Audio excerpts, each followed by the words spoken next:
Sachez qu'afin de regarder cette vidéo dans les meilleures conditions, il faut avoir vu le film Thor Love and Thunder. Dans le cas contraire, je t'invite tout de suite à quitter la vidéo puisque je risquerais de te spoiler par rapport à certains événements qui peuvent justement, comme tu l'as lu dans le titre, teaser d'autres choses. Ainsi, quitte la vidéo maintenant, séance tenant, si tu ne veux rien savoir.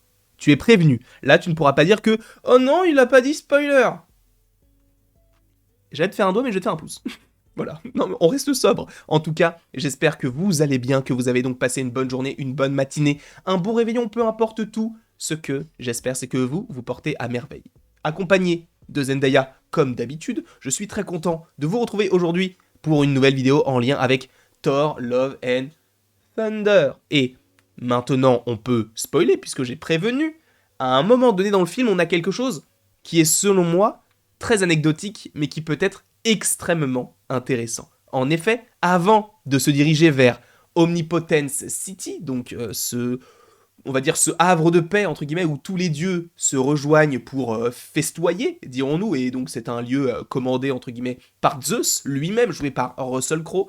Par ailleurs, ceux qui aiment les Funko Pop, sachez qu'il y a une Funko Pop de Zeus qui est prévue. Alors, je ne sais pas si elle est exclusive ou non, mais de toute façon, je vous en parlerai à un moment donné quand on aura plus d'informations sur les différentes pop qui vont sortir bientôt par rapport à la San Diego Comic Con de 2022 qui se déroule évidemment à San Diego. Bref, du coup, on a donc Omnipotent City qui est donc dirigé par Zeus et à ce moment-là, en fait, on apprend que Thor, du coup, parle d'Omnipotent City en disant « Ok, c'est le repère des dieux, c'est là où il y a Zeus, là où il y a un dieu dragon, je ne sais plus comment il s'appelle, mais je crois qu'il est lié à la mythologie aztèque, si je ne dis pas de bêtises, et on te mentionne Ré ou Ra.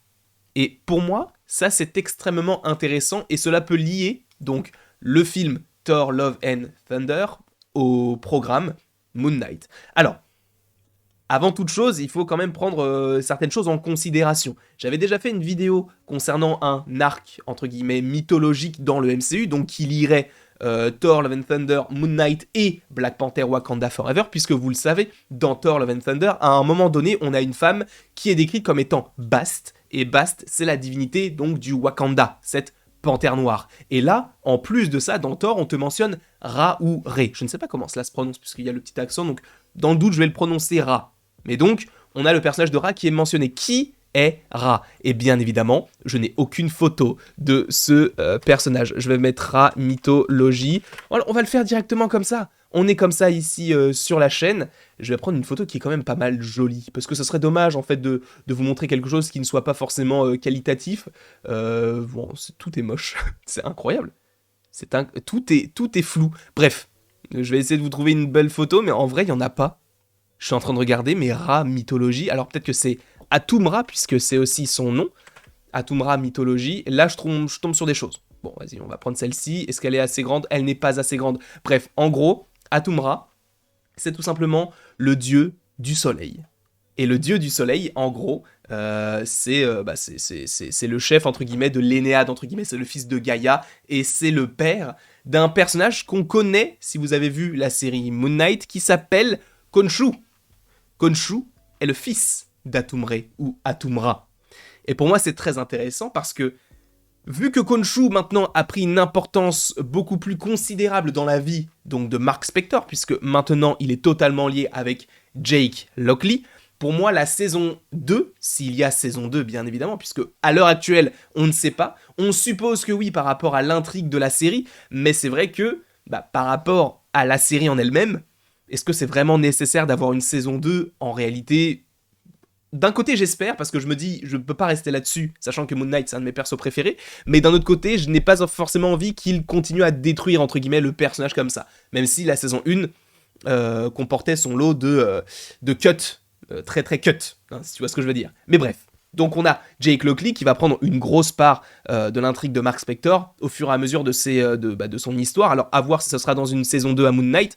Moi je pense que oui. Je pense qu'il y aura une saison 2 pour le personnage de Moon Knight, sachant que là je vais me baser sur des comics. Alors j'en ai déjà un petit peu parlé, puisque j'avais lu quelques petites choses. Je vais pas tous vous les remontrer, mais en gros j'avais quelques petits comics Moon Knight, voilà. C'était juste pour illustrer cela. Cependant ce ne sont pas ceux-là qui vont m'intéresser, mais plus ce Moon Knight Legacy. Parce que dans ce Moon Knight Legacy, on a quand même pas mal de petites choses. Sachez que du coup, je vais vous montrer des images qui sont issues justement de ce comics-là, qui peuvent raconter une possible intrigue de saison 2.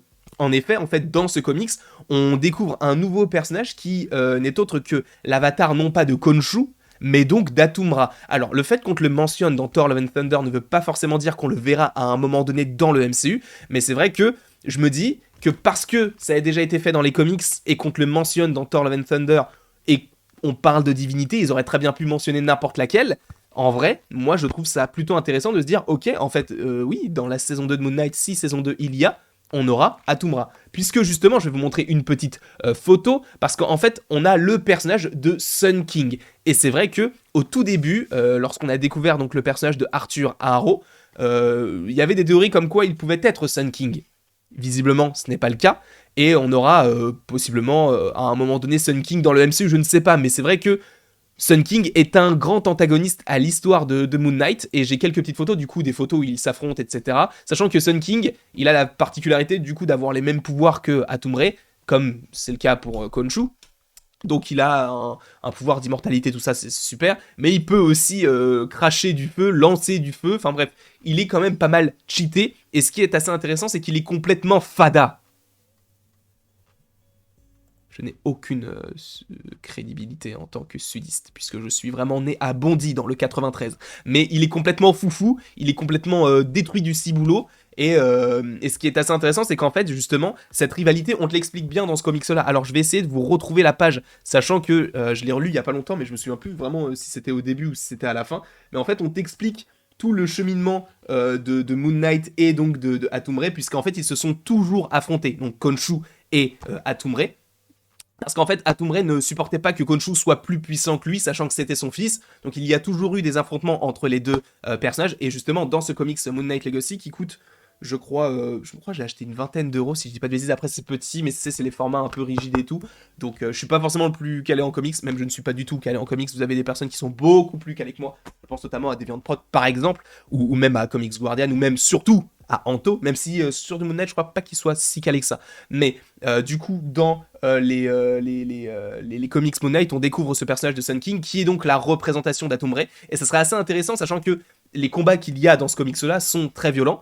Et sachant qu'on est maintenant avec le personnage de Jake Lockley, je trouve que ce serait la continuité parfaite d'avoir justement l'évocation d'un Mark beaucoup plus violent, avec peut-être un nouveau costume, si jamais on estime qu'il y avait un costume pour Mr. Knight et un costume pour Mark Spector en tant que Moon Knight. Là, on peut peut-être avoir un nouveau costume pour Jake Lockley, peut-être un peu plus sombre et tout, et justement qu'il soit beaucoup plus violent que ce qu'on avait auparavant. Ça montrerait que justement Marvel ose aller plus loin, même si, bon, on est d'accord là-dessus, je ne suis pas sûr que ce soit le cas. Mais le fait que dans Thor Love and Thunder, on te mentionne le personnage de Rey, ou Ra, je trouve ça plutôt intéressant, et par rapport à la suite de la série Moon Knight, avec donc un méchant qui pourrait être donc ce personnage de Sun King, qui est donc un antagoniste assez fort de l'intrigue de Moon Knight. Dernière petite photo, même si je l'avais déjà montré, mais c'est juste pour vous montrer un petit peu le physique du perso. C'est pour ça qu'on on l'avait pas mal comparé à Arthur Harrow, puisque par rapport au personnage donc joué par Ethan Hawke, il avait les cheveux longs, etc. Donc on pouvait supposer que c'était lui, sachant que ce personnage-là, il est très puissant. Et il est, je crois, de base dans un asile psychiatrique. Et justement, il a des... Enfin, c'est une sorte de gourou. D'où le fait qu'on puisse comparer ce personnage-là à Arthur Harrow.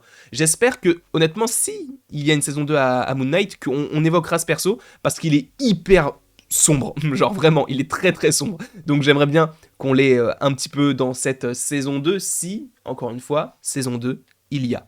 J'espère en tout cas que cette vidéo t'aura plu. N'hésite surtout pas à l'aimer, à la partager, à la commenter et à t'abonner. Cela me ferait bien évidemment extrêmement plaisir. Et après toute cette longue vidéo, il ne me reste plus qu'à te dire à la prochaine pour la prochaine.